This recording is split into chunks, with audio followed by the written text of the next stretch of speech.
I don't want a husband who only makes $900 a month. There's no response from my mother-in-law on the other end of the phone. Maybe she's speechless.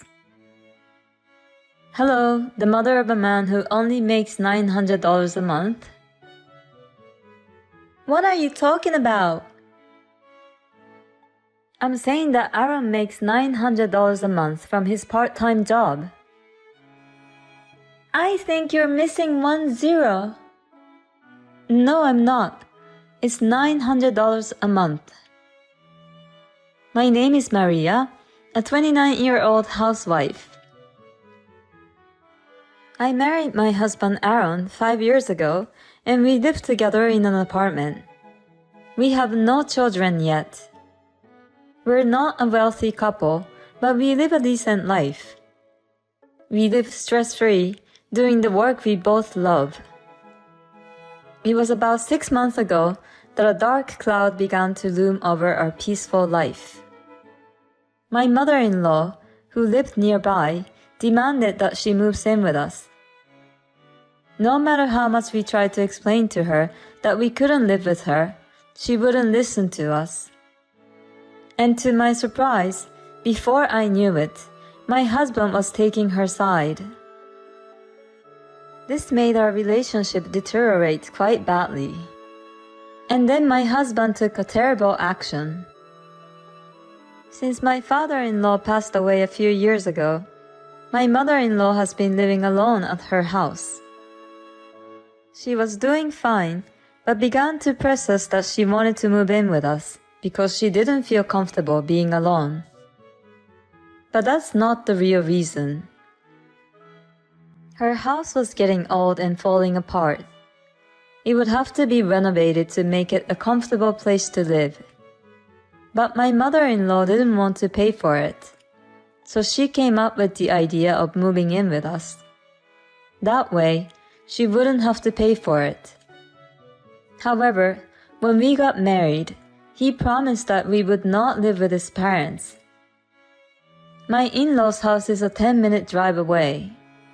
If she needs anything, we can come there right away. And I know my mother-in-law didn't think well of me since before we got married. She still makes sarcastic remarks about me every time. If I move in with her, she'll just explode into the meanest mother-in-law. Additionally, she quit her part-time job she had until recently and is now unemployed. If we live together, we will inevitably have to bear her living expenses as well. With our current financial situation, it's just not possible. However, my mother-in-law says, "Don't be so proud when my son supports you financially." I told her that I work from home and that my husband doesn't support me financially. However, my mother-in-law just ignored me. She just insisted that with her son's income, we can live lavishly. There is no way we can live on my husband's income alone. So I asked her if she knew my husband's monthly income. She immediately replied, "Of course. He's my proud son, and you're lucky he's a well-paid man." How so? If my husband's salary was high, then the salary of a part-timer who works 3 days a week would be high too. And my mother-in-law condescendingly said to me that she would take care of the housework so I could go to work.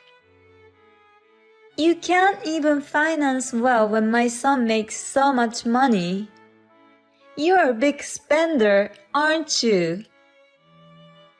No, I told you I'm working. I'm not a spender. I work hard every day and save money. Well, money aside, this apartment is too small for 3 adults. When I said that, my mother-in-law just casually replied, "Do you want to move to a bigger place or buy a house?" And my husband, as if he had been brainwashed, changed his opinion. Is it that he can't disobey his mother? Or does my husband really want to live with her? He began to complain to me, telling me not to be so stubborn with his mother.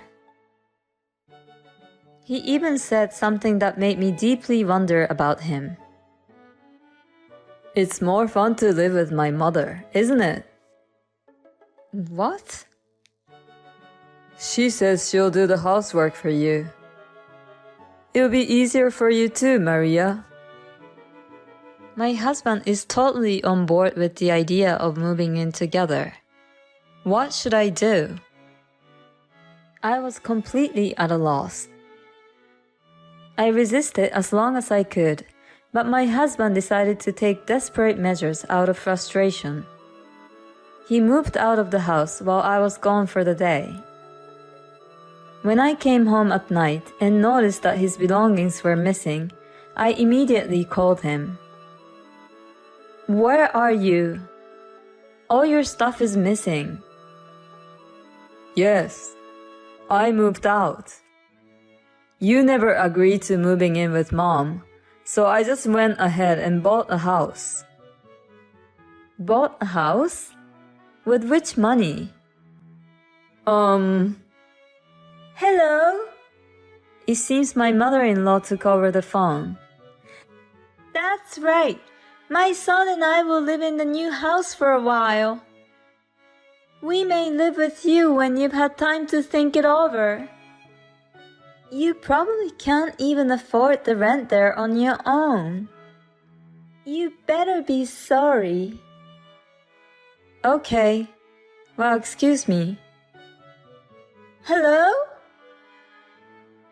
My mother-in-law was still trying to throw her sarcastic comments at me, but I felt ridiculous and ended the call quickly.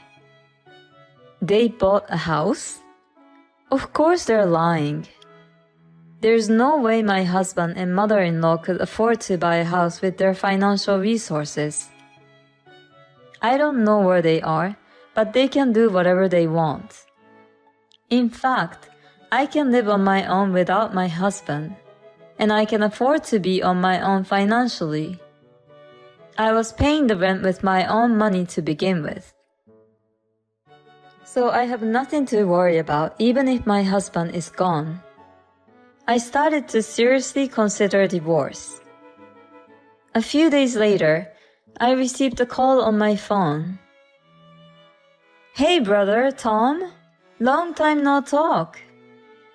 You know, there's Aaron and his mother at my house. What? My brother owns a house. Right after he bought the house, he got transferred. And I was left in charge of managing the house ever since. Hold on a sec. I immediately checked the safe in the bedroom. It's not there. The key to my brother's house is missing. Tom, the key is missing. Did you call Aaron? No, I'm watching from outside. I'm sorry, Tom. It's a long story. I have a pretty good idea what may be going on. What should I do? We can call the police already. Yeah, but they're your family. I don't think the police will intervene. That's right. I'm sorry. I'll take care of it in a couple of days. Can I ask you to wait a little? Okay. Let me know if there's anything I can do to help. Thanks. As soon as I got off the phone with my brother, I called my husband. Oh, I hope you're feeling sorry by now. Why is my mother-in-law picking up? Where are you? Oh, you don't sound so sorry, are you? Where are you? I don't need to tell you anything. You're desperate, aren't you? You don't want to give up your husband with a $9,000 monthly salary. $9,000 salary? Who?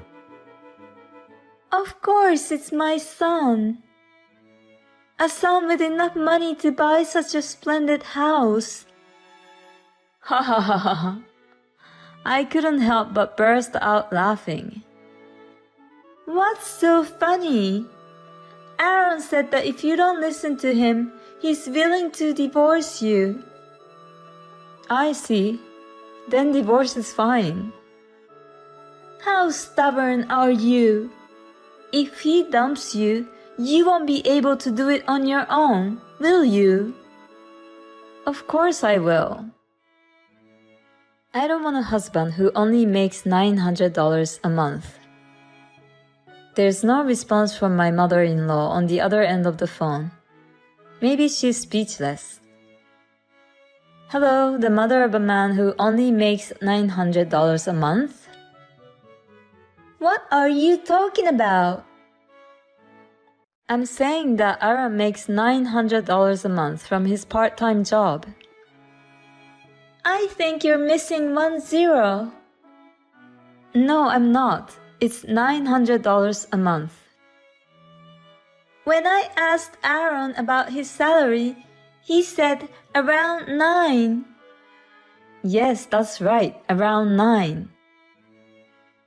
Well, I guess it's hard to believe that your son only makes $900. Well, $9,000? That's quite a high salary. It was thanks to my salary that we could pay all our expenses. By the way, my salary is around 5. 500? No, 5,000, according to how you think. I'm not being supported by him. My husband quit his job a few years ago. Since then, he only works part-time 3 days a week. When I told my mother-in-law about this, she didn't react. I went on with my story. By the way, the house that you live in right now, the house you think my husband bought, it belongs to my brother. This house was bought for me by Aaron. No, it's my brother's house. I was in charge of it while my brother's family lives in another area. He gave me the key, and Aaron took it without permission. So what you and Aaron did is a clear criminal act. So I'm going to report to police. Wait a minute. Okay, we'll leave, but please don't call the police. My mother-in-law hung up the phone, screaming. I'm sure she and my husband are in a heated discussion by now. When I went to check on my brother's house afterwards, my husband and mother-in-law were gone. They must have run back to their house in a panic. I immediately contacted my brother and apologized for the trouble my husband had caused. And I still had one thing left to do. Divorce my selfish husband. I signed the divorce papers and sent them to my in-laws' house. Then my husband called me in a panic. You're kidding, right? I'm sorry, and I apologize about the house, so please reconsider. I can't be married to a thief. Please live happily with your mother, whom you love so much. I can't live if you leave me. Get a full-time job. Good luck making $9,000 a month. But my husband didn't sign the divorce papers easily. So I brought in a lawyer, and the divorce was easily granted. I was able to get a clean break from the impossible mother and son, who tried to force me to live with them. My husband and mother-in-law continue to live in the shabby house apparently. My husband went to the unemployment office to look for a full-time job. But because of the long period of time he spent working part-time, it was difficult to find a company that would hire him on a full-time basis. They are still living on his $900 income. And his mother-in-law started working part-time again. My husband's mother-in-law complains to him every day, and they fight constantly. I moved out of the apartment I was living in with my husband and moved into a new place. I don't have to support him anymore. Now that I'm alone, I'm able to work from home more than before. My income is increasing steadily, and when I save up some more money, I'm thinking of buying a house for myself. Her husband just didn't understand his own situation, did he? If he thought about it properly, he should have been grateful to his wife. But because he didn't understand that, he ended up in this situation. It's a good thing that Maria divorced her husband. Enjoy your peaceful life from now on. Thank you for watching. Please subscribe to the channel if you like. See you in the next video.